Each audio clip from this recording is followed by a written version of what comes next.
Harem of the Silver Hand, the pirate with a golden heart. I told you I remembered him. Hey Sherlock, I'm up here. Guess what I've found? A riddle, and it's about a treasure. Listen to this. What? John, you've surpassed yourself.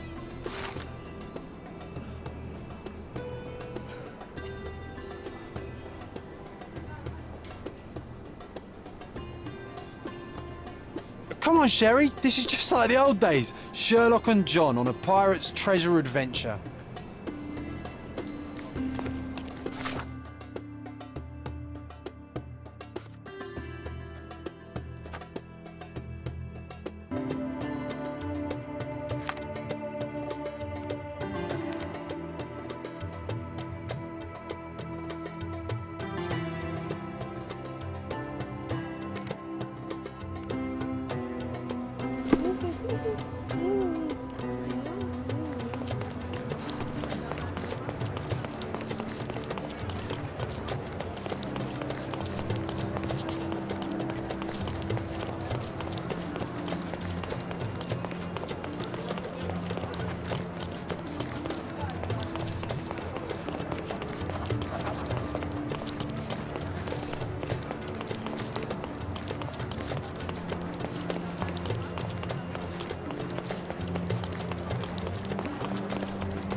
So the treasure is real, but tell me, John, how did you even guess there would be something on top of the monument? Didn't I ever tell you about my psychic abilities? I should have. I even know where we ought to go next. What else do you need on a hot day like this?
I always admire the way you notice such details. In such moments, I often recall Mother's voice teaching us of the importance of the smaller details. The world hangs on small hinges, John. Even the most chaotic miracle becomes sequential when you take a closer look. I remember. Far over the misty water cold.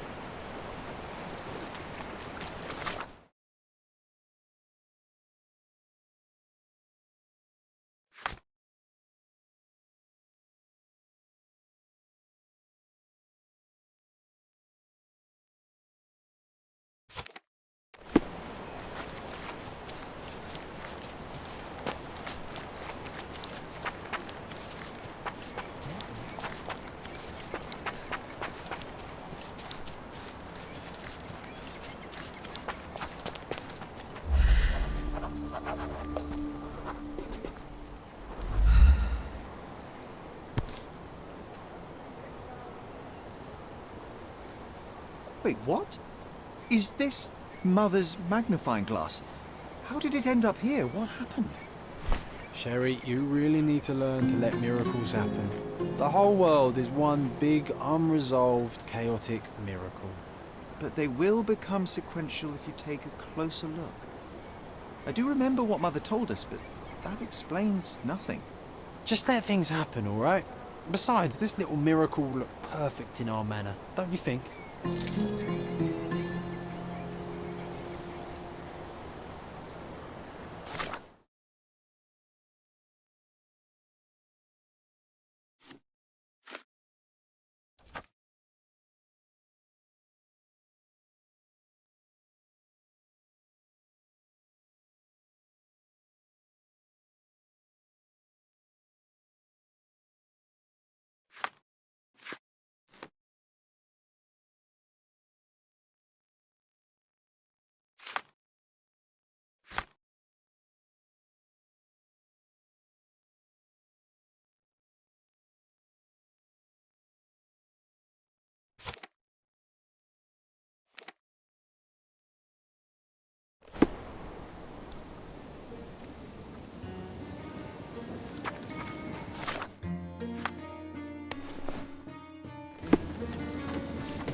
Don't look at me, I'm not in charge of the investigation.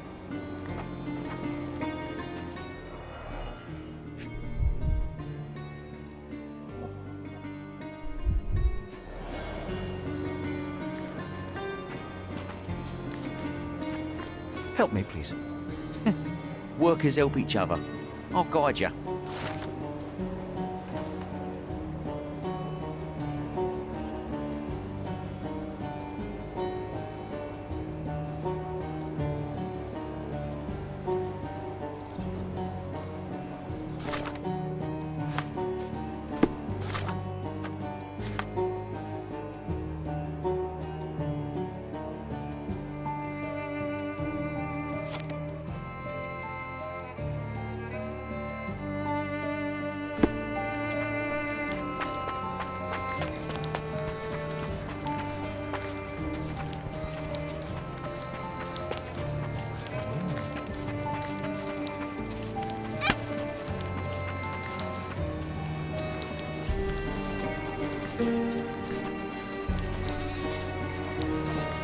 My grandma, God bless her, had known the man who had doomed us all.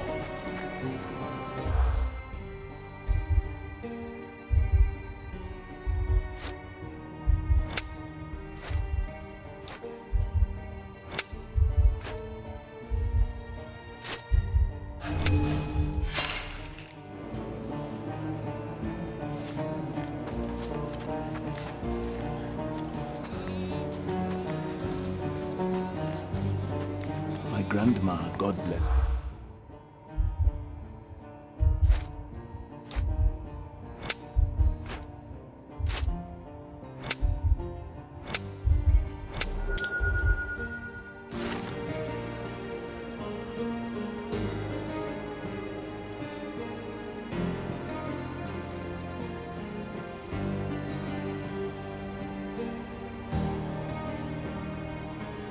The thief died in grief. A poetic story for such an unpoetic place. Safety is gone, and tears take the rest.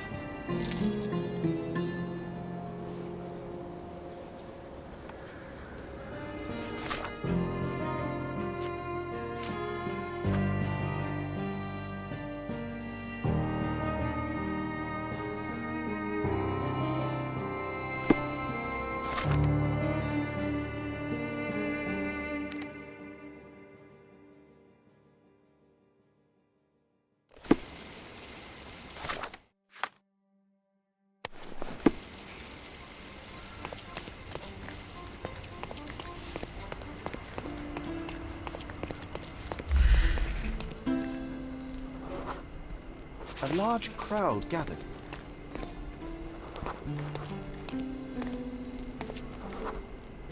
I was here, young and passionate about the truth. Mycroft stood close to me, He was keen on my attending every official event, that I might prepare myself for the Crown service. Lucky for you, that was the last time he did it. There was a stage here, a tribune.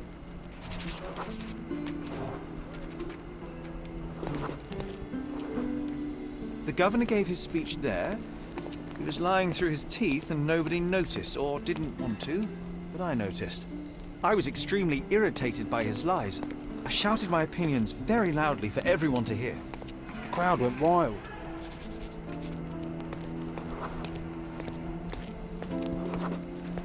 Mycroft was angry but calm. He led me away from the stage.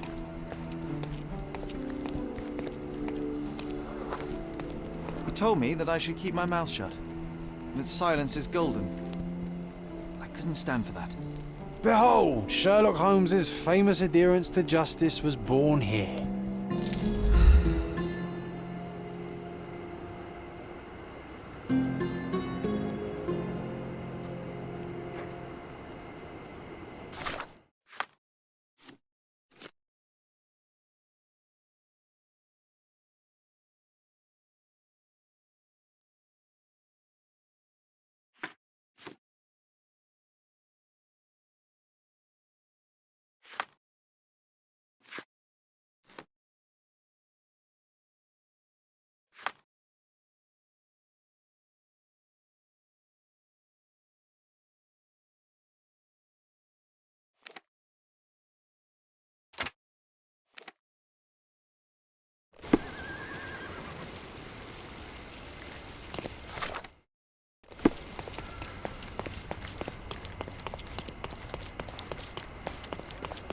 Merhaba.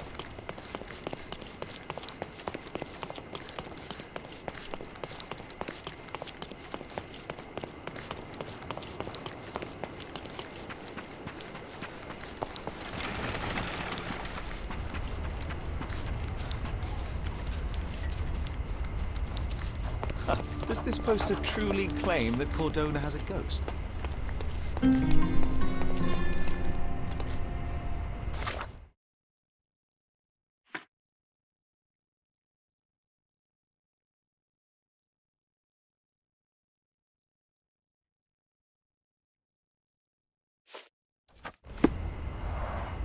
Unholy howls keeping you inside at night? Luigi can help. All ghosts gone. Meet on southern pier of the Silverton port. Donations gratefully accepted. This town loves the supernatural, but all I see is another scam to disprove. The world shrivels under a skeptic's eye. That's why you're so sullen, Sherry. You leave no room for delight in the magical. I delight in making the unknown known. Let us begin by asking someone about the poster and then pay this Luigi a visit at the port.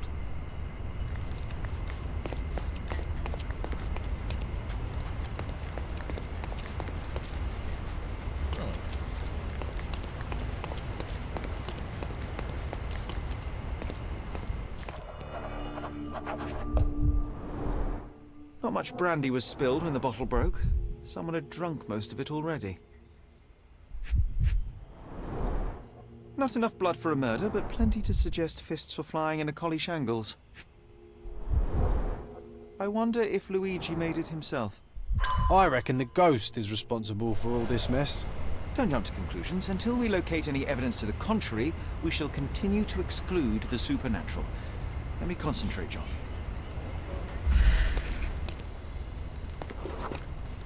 The ghost hunter's stand was here. Someone stormed up angrily. Let me take it from here. It was the ghost of Cordona, a horrific being, formless, with evil eyes and glassy skin that shimmered like a nebula. It lurched towards its foe. No, John, it was human. We're staring at the evidence of a scuffle between men. A little imagination never hurt anybody. If a mark realizes they've been had, that the fear was baseless, the money defrauded, they will likely return to voice their displeasure.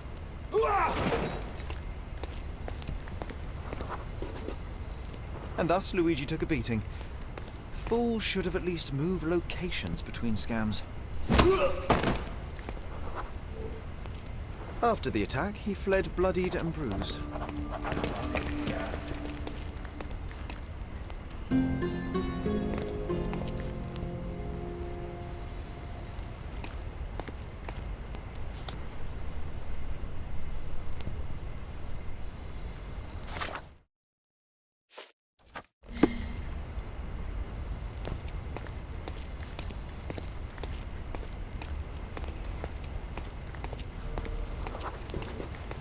Looks like he crawled that way.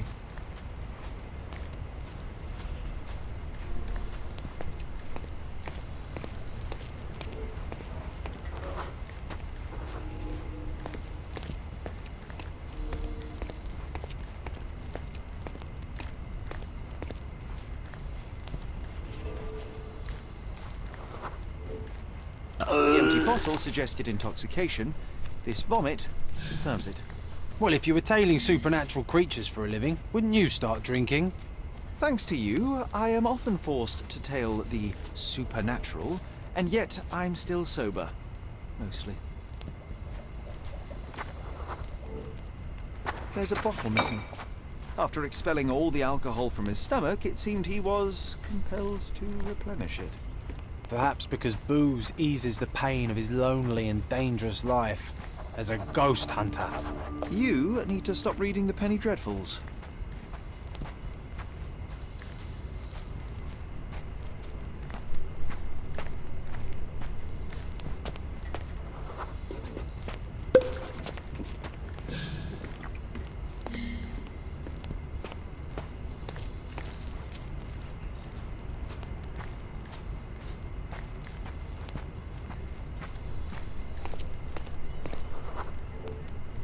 He threw the bottle here.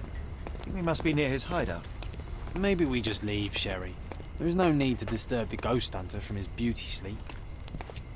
Looks like an appropriate home for a ghost hunter. I have a bad feeling about this.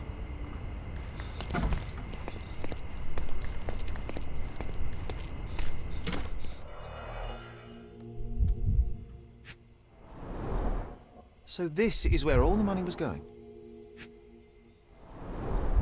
Donations, one presumes. Handcrafted, actually rather beautiful work.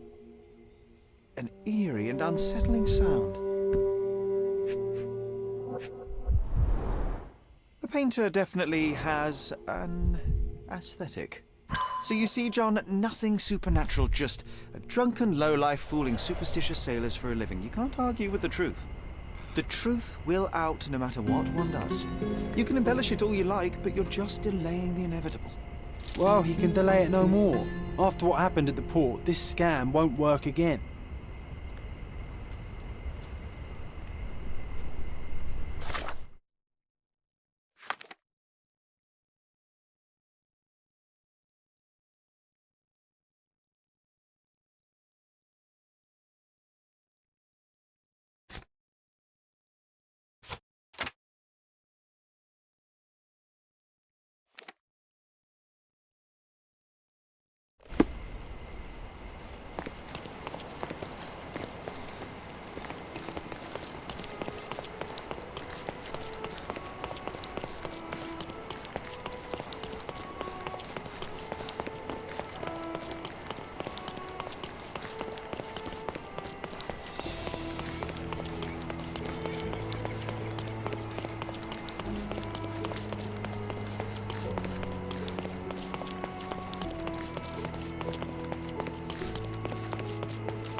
That was the third over.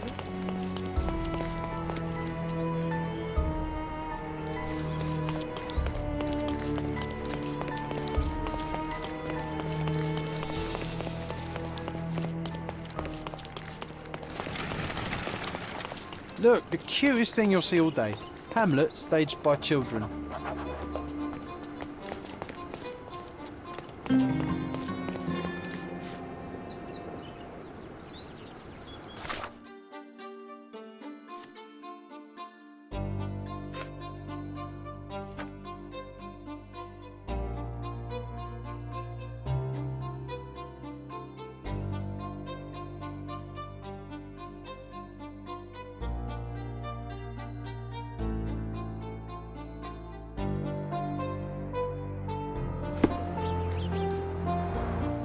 Oh, so it has taken root. What's taken root? As I recall, when we were growing up, this theatre didn't welcome kids. You've forgotten, John. Come to the back entrance and I'll refresh your memory.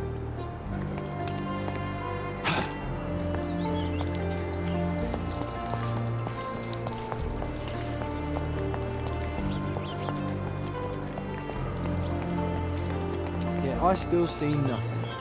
You need to focus, my dear friend. Watch me.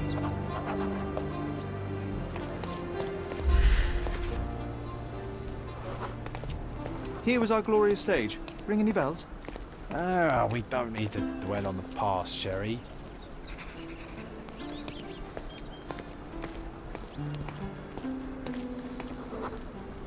And Hamlet's mother, Gertrude, taking poison. What was the name of that girl?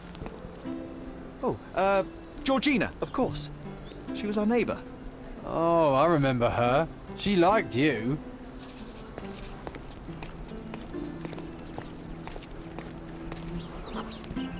And there you were, best supporting actor. My silent scene partner, my Yorick.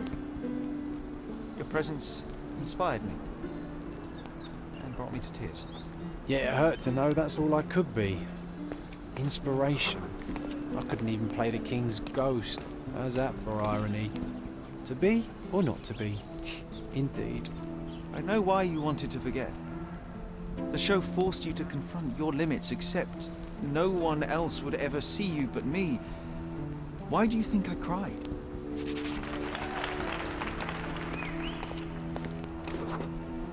In the end, the audience was thrilled. You can still hear their roars after the final act.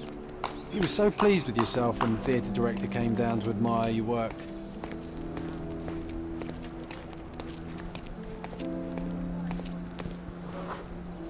He applauded. A huge gesture from a man for whom children on stage was an anathema. One small step for a man, one giant leap for students of the dramatic arts. Childhood is a time of naivety. I cannot now imagine seeking a career as an actor, drinking wine all day and gaily treading the boards at night.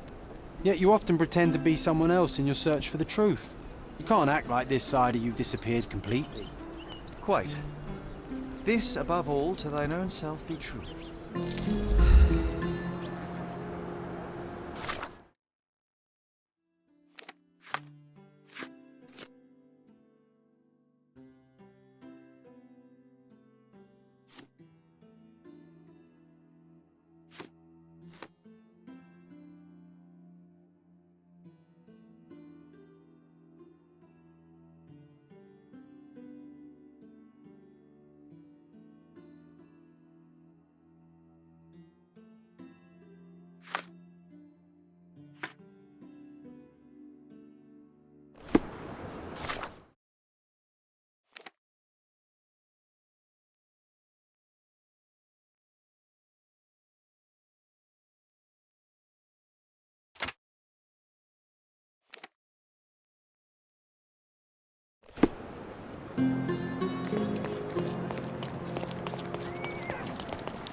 Salty breeze, old ruins, dusty roads. Do you recall clambering over these walls as a child? Perhaps. Did we find something at the top?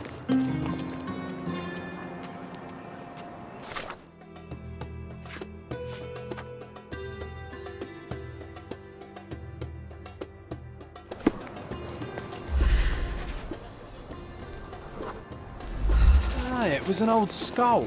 What a lucky find for a pair of young adventurers. It was easier to climb these walls back then. Not merely because we're older, but because the ruins are too. Of course. You said we needed to bury him. Do you remember where? Oh, one would think burying a human skull would stick in the mind, but somehow... no.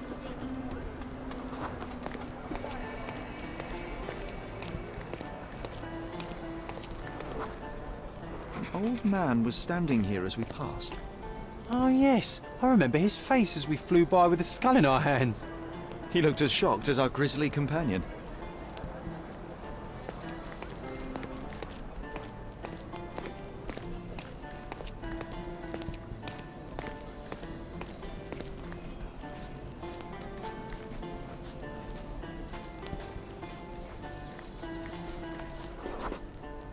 Nothing ever bothers an old Ottoman backgammon player.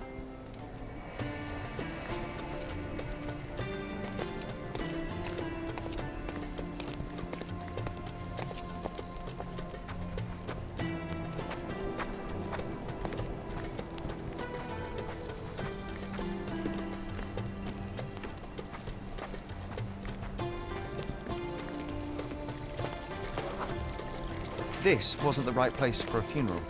We were looking for somewhere more appropriate. Funny, nowadays you love putting men behind bars. You're a fellow of infinite jest, aren't you?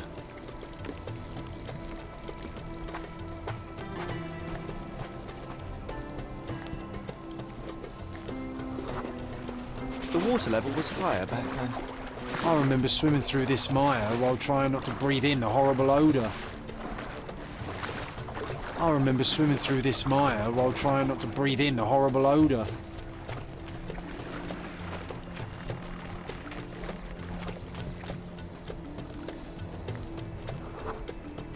This is where we buried it. It seems that with time, our friend has emerged once more. The skull is ancient. Its likeliest owner was one of the Knights Hospitaller who died during the siege of the fortress. I remember now, you said this skull was my father's. A child's imagination is a powerful tool. You needed this. A burial process of your own. A ritual so you could begin to grieve. Here hung those lips that I have kissed, I know not how oft. I felt so alone back then, John. Uncertain. Abandoned by my father. I know. The skull wasn't his, though it may as well have been. In the earth, all of us look alike. But putting this man to rest, it did help. I'm glad, Sherry. I find myself rather tempted to keep it. If not for sentimental value, then it's archaeological merit.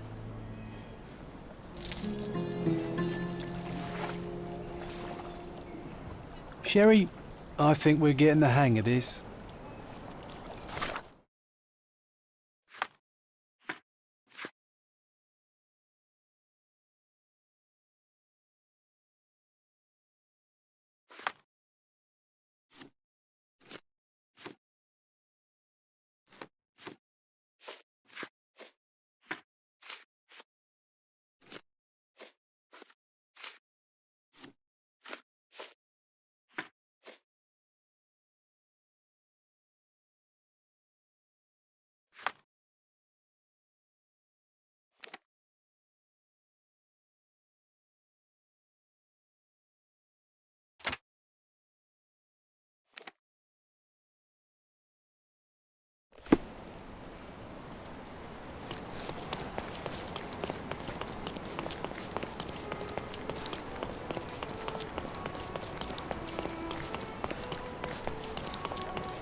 Mr. Holmes, your brother sent me.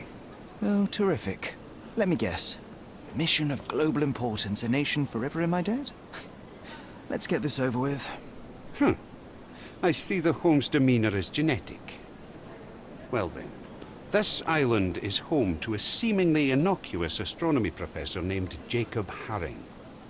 In high society, though, he's rather more infamous. He possesses a collection of scandalous materials that could compromise almost every aristocrat in Britain. And Haring recently got his hands on information that would expose one of our men. He agreed to return it, so long as he was paid a visit via Holmes. And Mycroft was too busy watching the crown jewels? Fine. I'll visit Mr. Haring the moment I can spare the time. Just wait. The man is a loner, but a cunning one. This invitation implies he has something in mind for you, so be careful. And remember, I was never here.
Boom, Sherry.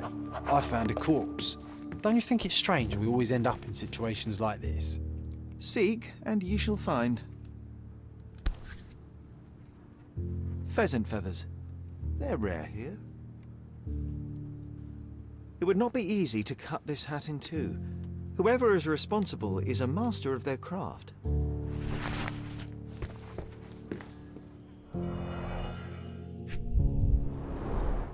Judging by his expression, a painful and unexpected death. His hand is clinging to his chest, but he has no stab or gunshot wounds.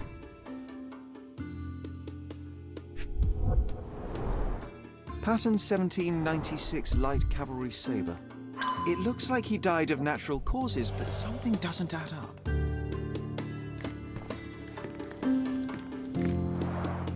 John, do you know any songbirds?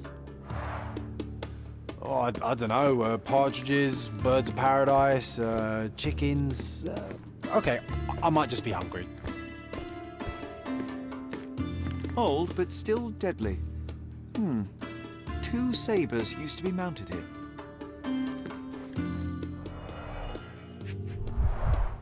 A safe behind a painting. Classic. This was opened carefully. One presumes that empty safes are not some hip new trend. If you had an enormous collection of blackmail material, where would you keep it? Oh, nice try, Sherry. But I ain't telling you nothing.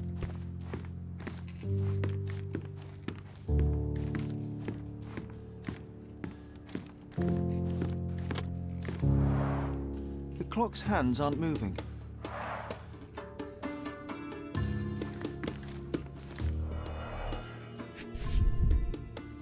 So, the victim is Professor Jacob Haring himself. That's no great surprise.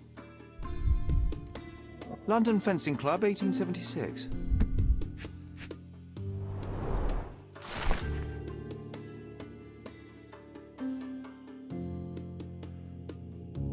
Completely healthy and ready to take part in the fencing competition.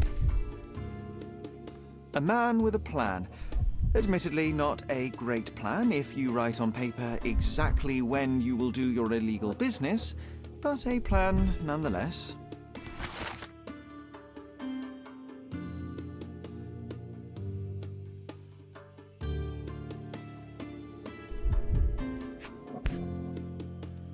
Stamped with Mr. Haring's personal seal.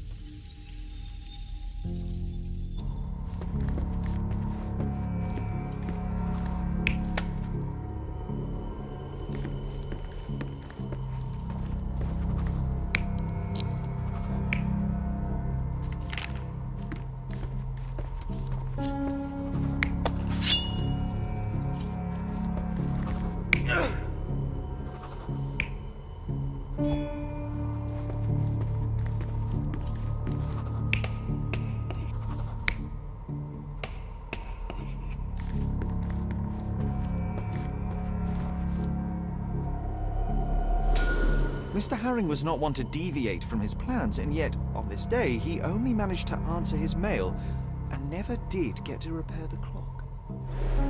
The visitor knew his schedule. They entered the house between 3:30 and 4 p.m. That's exactly when Herring would be checking his blackmail collection. When Jacob saw the intruder, his fencing reflexes kicked in. He lunged left to the sabers, wrenched one off the wall, and attacked the visitor. But in the middle of the assault, Mr. Herring is struck by a heart attack, and the professor only manages to cut off the hat of the intruder. The visitor stole Herring's entire blackmail collection and wrote a message on the blackboard. Before we go chasing the intruder, should we try to confirm the cause of the professor's death?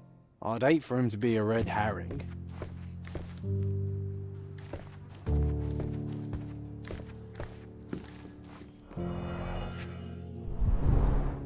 Half empty, or for John, half full.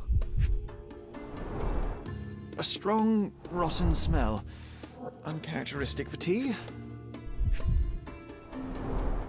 Totally empty. Even John couldn't argue with that.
Digitalis is usually used to cure heart disease, but every drug is a poison if you get the dosage wrong.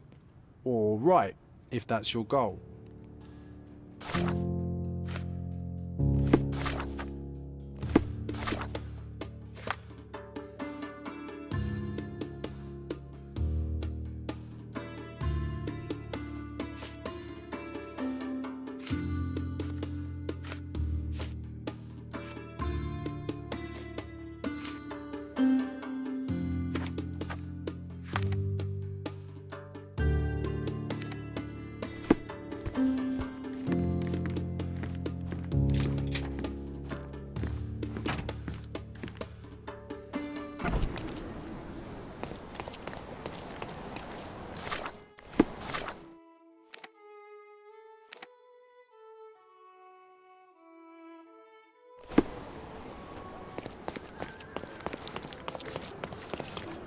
Is even...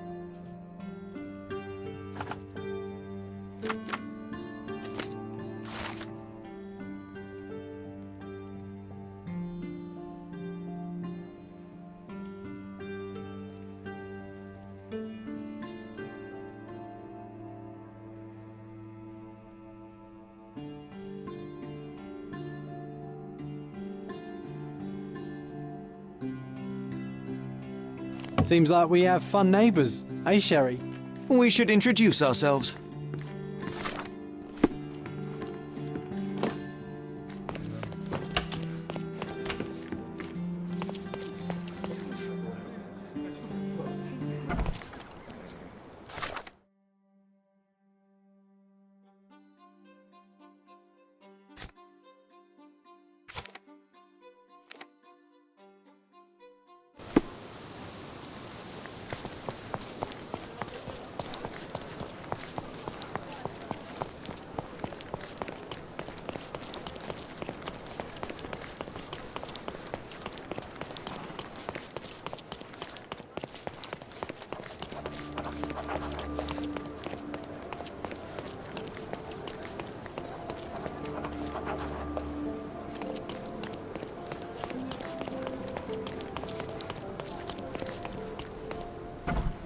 he doesn't have an invitation to the club.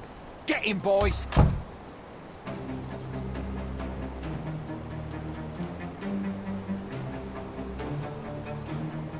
I'm coming.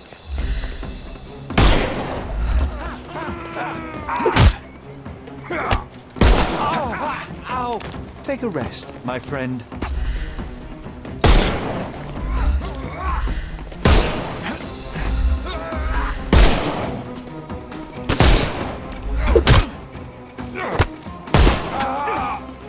Don't bother moving.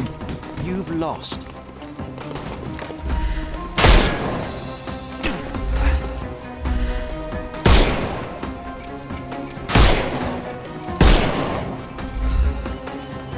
Time to knock this guy out.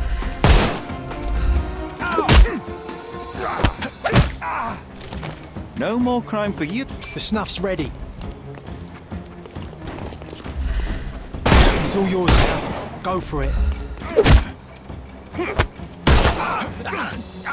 Don't bother. Give him the pepper snuff.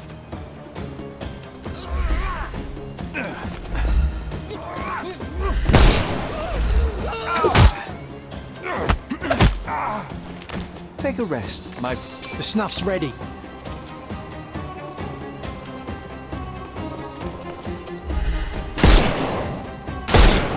You can overcome the brute now. I'm gonna hurt you.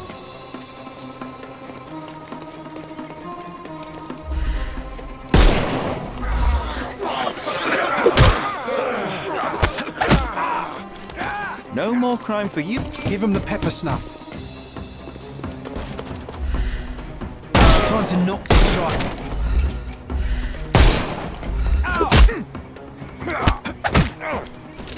Take a rest, my... The snuff's ready.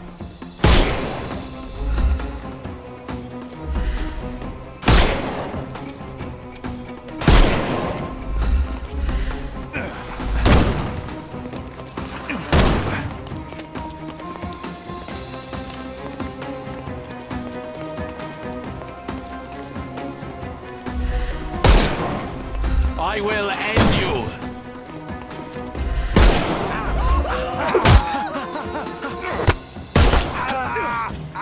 Too simple. Give him the pepper snuff.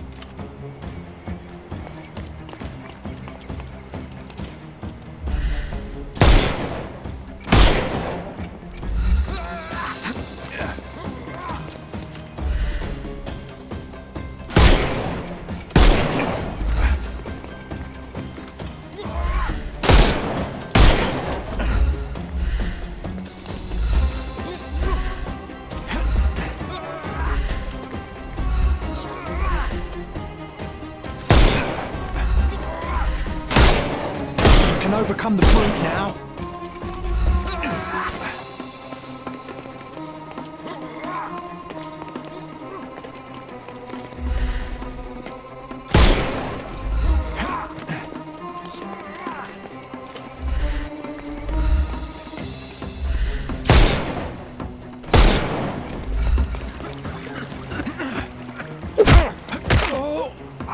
No more crime for you. The snuff's ready. All right, fella. I give up. Take me into custody. You have nothing on me anyway. So I'll walk out the station right after you do.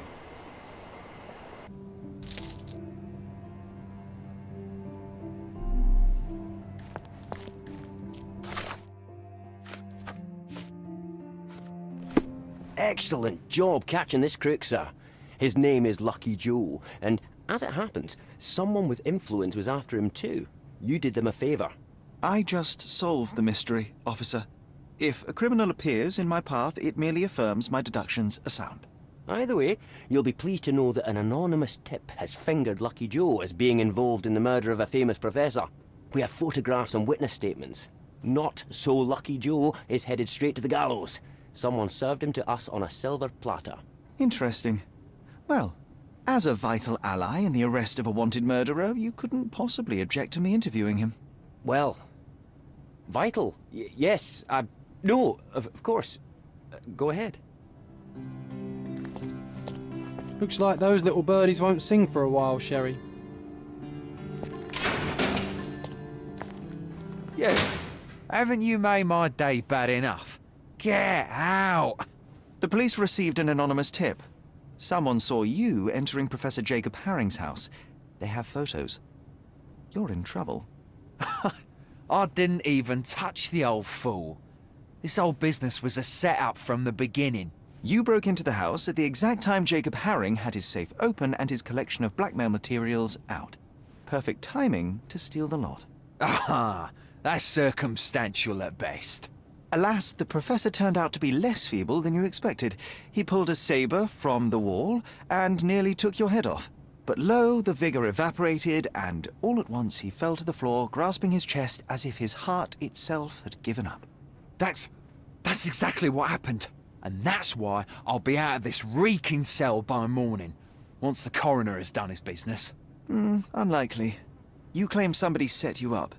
If so, they will ensure that you're hanged. We both want to know who is truly behind this, so tell me the whole story. It may yet save your life. Oh, blast. All right. What do you want to know? Haring's blackmail collection was hardly public knowledge. It stands to reason that whoever informed you of his existence must be who set you up. Yes, obviously. But I've never seen his face, nor do I know his name.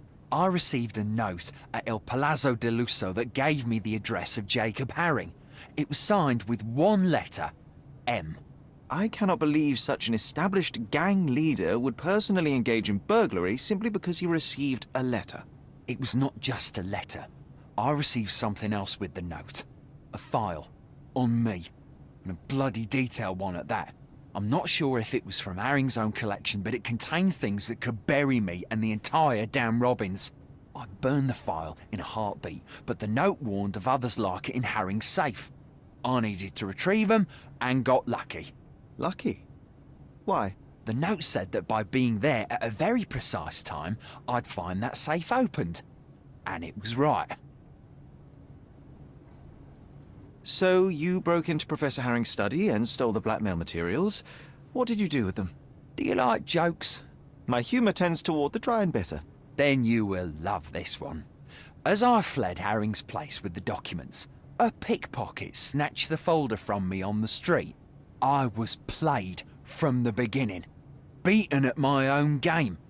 They made a joke of me and the Robbins, and now I await the gallows. Ha! Ha ha ha! Oh, you're right, it was a good joke. But now things begin to make sense. Fear not, Joe. I will prove you didn't kill Professor Haring. What? Then you better do it fast. Per his schedule, Professor Haring had tea with a guest not long before you arrived. The tea in Haring's teapot was dosed with digitalis. A large dose of such a drug, coupled with physical exertion, can cause cardiac arrest. So if the old man hadn't attacked me... He may have lived, yes. But it wasn't you who killed him. The real murderer is the one that poisoned the professor and set you up. I'll make sure the police know it. Yeah, you may save my bacon. Oh, I wouldn't sing a victory song just yet. I believe they're preparing for a conversation with you on many subjects, like the Robbins. I can handle those fools. I thought you were the copper's pet. But you have character those bloodthirsty mongrels lack. I respect that. Make no mistake, Joe, we are not friends. Should we meet again under different circumstances, well, you know my character.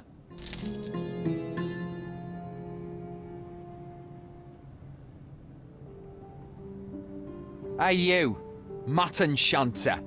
Come up here. Come on, is it bring your idiot to work day at the station? We have serious business to discuss. Lucky Joe is just behind this door, waiting for you.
30 Tari. This coin was once stolen from Father. Many years later, Mycroft found it in a private collection and persuaded the owner to return it. This coin depicts Hompesh, the last Grand Master of the Order to govern in Malta. I believe this coin was minted during the French occupation.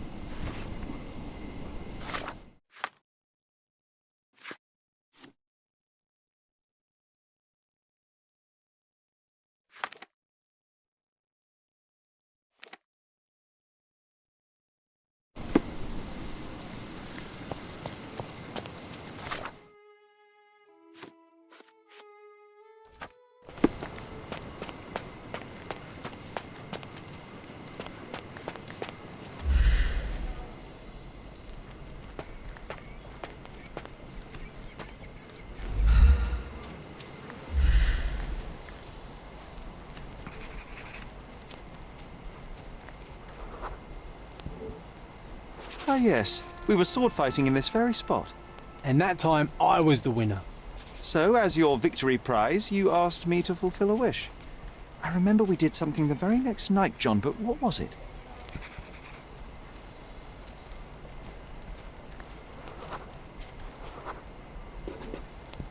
We brought a cage with us. You insisted it must be made of iron. That's because we were preparing to hunt fairies in our garden. Everyone knows iron is the only thing that can hold them. And I was distinctly uncomfortable. It was a disguise, of course. Fairies are easy to scare off, unless you're incognito. And every trap needs bait.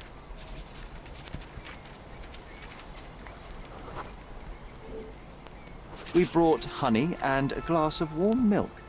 After 2 hours lying in wait, we noticed movement in the bushes. The fairies appeared at last.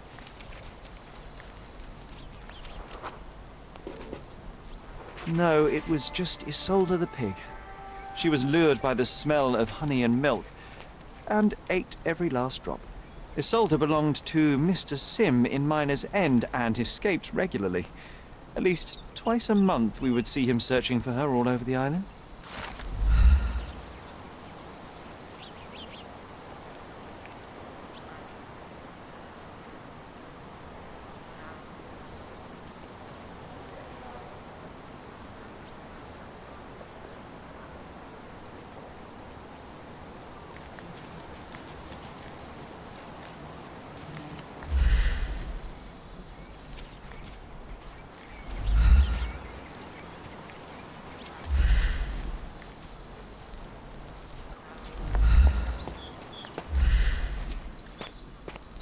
Best place for reading.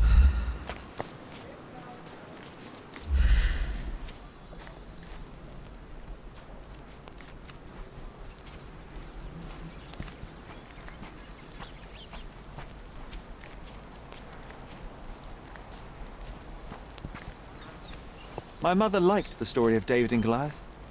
She said it doesn't matter how small you are, you can always overcome any obstacle.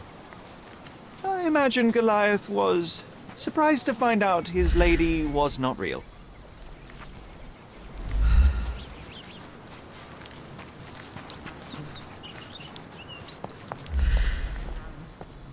A manor all to ourselves.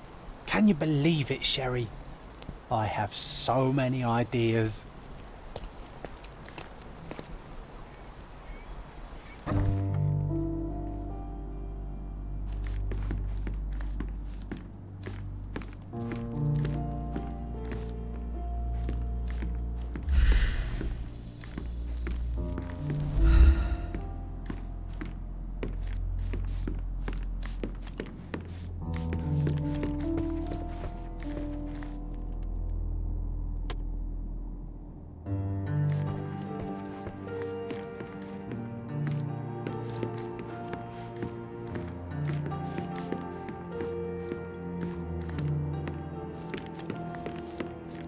Home sweet home, Sherry.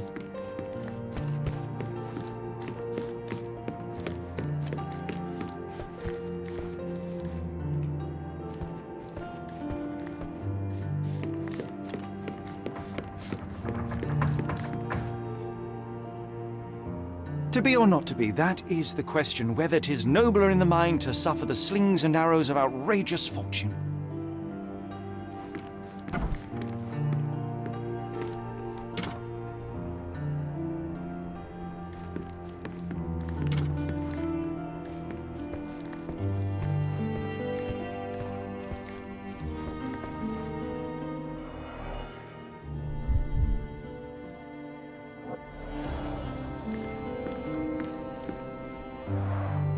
The first chemical laboratory I ever made.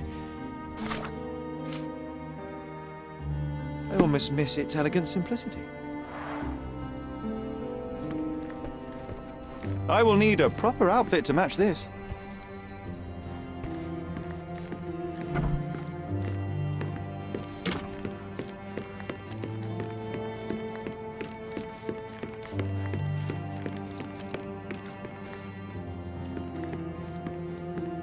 Have to catch 'em all, right?